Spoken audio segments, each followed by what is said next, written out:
And are you refreshed? Yes. Good. Now what? When I'm working with someone and I can tell that their resistance has decreased and they're ready, what would be the gentlest way to introduce them to your teachings? Well, there's something that we want to talk about your scrutiny of them.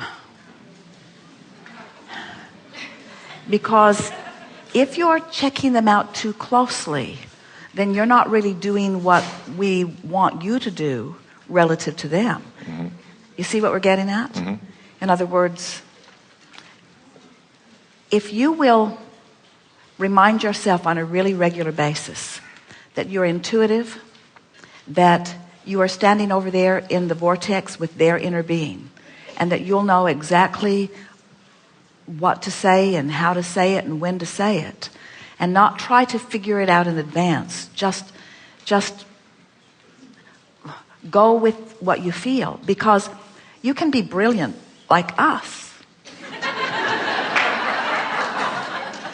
And it doesn't mean that the person that you're talking to is ready to hear what you're saying. Mm-hmm. Their readiness really is everything. And so you're getting those cues from your inner being. Mm-hmm. So what you're really, here is one way of putting it.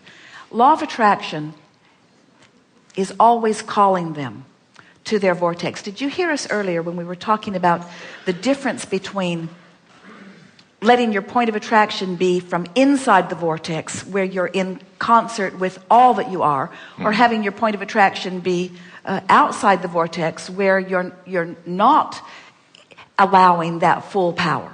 So when you really understand that vortex is calling them, and it is a really powerful calling, but the vortex can't buck their current, then you realize you can't buck their current either. So if you could see yourself as their inner being sees themselves, as the vortex understands itself to be, as just this constant influence toward what is wanted, without too much awareness of what's keeping them from allowing it. Because when you give your attention to what's keeping them from, then you become part of the problem and not part of the solution. Mm-hmm. So what we're getting at is, don't work too hard on trying to make them ready to hear you. Just assume, because it's always true, that they want improvement, that their vortex is calling them in a powerful way, and then you just be as much of a facilitator toward that as you can, which means when you believe in their journey, when you believe in their well-being, then you will elicit more of it from them.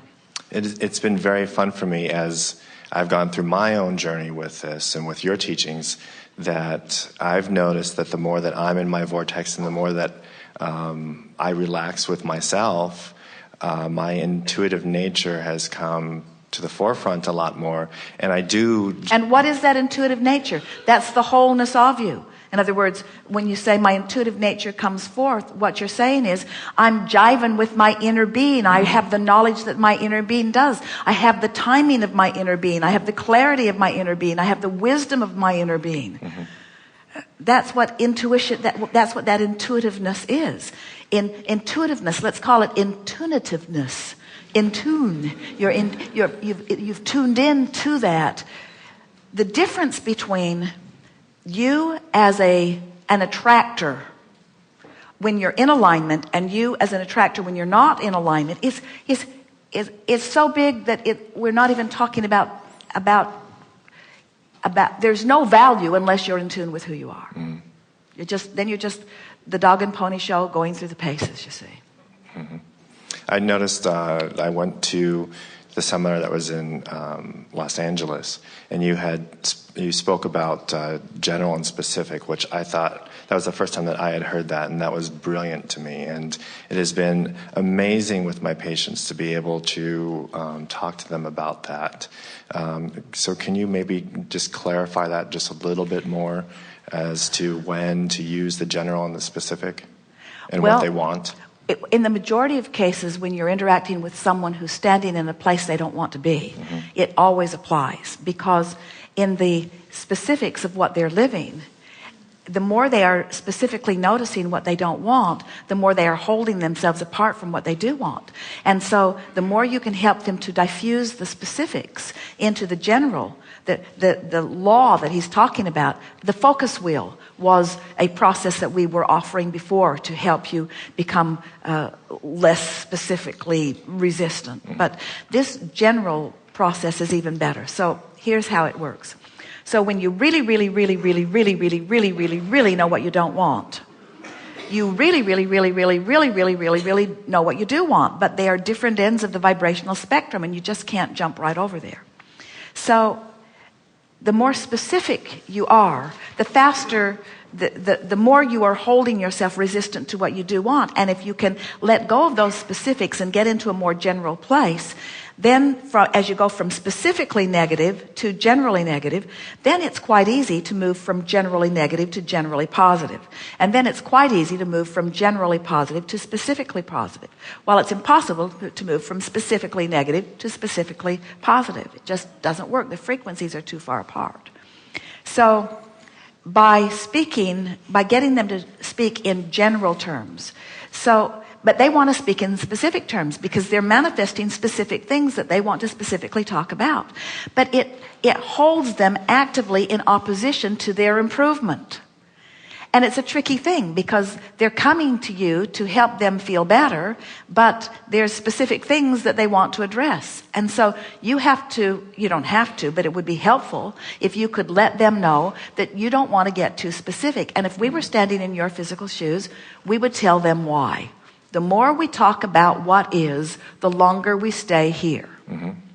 And I want some information from you because it is helpful, but let's not carry it away with it. And so when I say, how are you doing? I'm asking it in a very general sense. And what I really want to hear from you is pretty darn good. Regardless, in other words, because what I want to hear from you is, and we would say this to them, I believe, these are your words, I believe that anybody can get from wherever they are to wherever they want to be if they will first make this physical journey an emotional journey. I believe that a person in pain or a person with significant diagnosis of significant disease can get from where they are, no matter where they are, to where they want to be, if they can release the hold, if they can release the resistance, which is the only thing that is keeping them from it. And I know with everything that I am that emotion is the key to that. I believe, you can say I believe or I know. I know is more powerful. I know. This is what I know. It is possible to be in disease or in pain and have a positive emotion. But it's not possible to do it all at once. And that is the first path that is necessary in every recovery. That's the first path that's necessary in every recovery. We have to have an emotional recovery first. And almost everyone is not ready for an emotional recovery because they've been trained by almost everybody else to specifically look at what the problem is. And you can't have an emotional recovery while you're specifically looking at the exact opposite of what you want, you see. So I have this game, say to them. And the game is, we're going to play the let's go general game, because it's a whole lot easier for you to generally be emotionally positive than it is for you to specifically be emotionally positive when you're standing where you're standing. So I like to play the general game. And the general game goes like this. It's getting better. I'm on the path of recovery. What isn't really very important. It's where I'm going that really matters.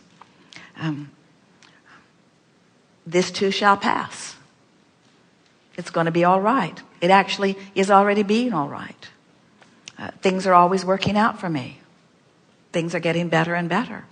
And then what they'll begin to notice as they begin adopting some of that rhetoric is that they will begin to affect manifestations so that they will be picking up along their physical trail other encouraging words that they can then more specifically integrate into this self-talk conversation, you see. Because the fact of it is, And we would present this to them in a very powerful way. You cannot be specifically aware of where you are and move to an improvement. You have to be less specifically aware of where you are to move to an improvement. But you can't just have a lobotomy, and you can't just leave your body, and you can't just walk away from what is, and you can't just leave the discomfort that you're feeling. I'm not asking you the impossible. I'm just asking you to diffuse it by being really general. We've been playing the wouldn't it be nice if game a lot with them, and it's been amazing, the change. Now, once you're playing that game, they're moving into more specifics, because the wouldn't it be nice if is a more specific game. Mm-hmm. And so once they're moving into that, you know that you've got some vibrational movement going on. And once you begin getting vibrational movement, you begin seeing physical improvement, because they have to follow it as law. Mm-hmm. We did that with my mother, who just recently beat cancer because of it. Well, that's the game. It doesn't matter. And the idea of beating cancer is different than the idea of allowing wellness. Mm-hmm. Because the beating is specific and the allowing is more general. The rhetoric doesn't matter very much. And it's a wonderful thing, but that is the process. You just got to let go. And the thing that's tricky is, in most cases, people don't know how they got there. They don't know how they got there, and so they don't know what to stop doing. And we say, it doesn't matter. Just pretend that you were dropped in from a parachute and you're in a place that you don't want to be, and never mind how you got there. Pretend that you were unconscious when you were delivered there. In other words, and don't try to figure out how you got there. Instead, accept that I am where I am for a very good reason, because generally speaking, things always work out for me. And generally speaking, I'm a really good person. And generally speaking, there's a lot of expansion that's out there for me. And generally speaking, it's going to be okay. And generally speaking, I don't have to explain anything to anybody. The only question is, do I like where I am? And if the answer is no, then I want to start thinking about being someplace else. But if I try too hard to think about being someplace else, which sort of challenges my awareness of where I am, then I'm getting too specific. So then get general. Mm-hmm. Yes. Thank you.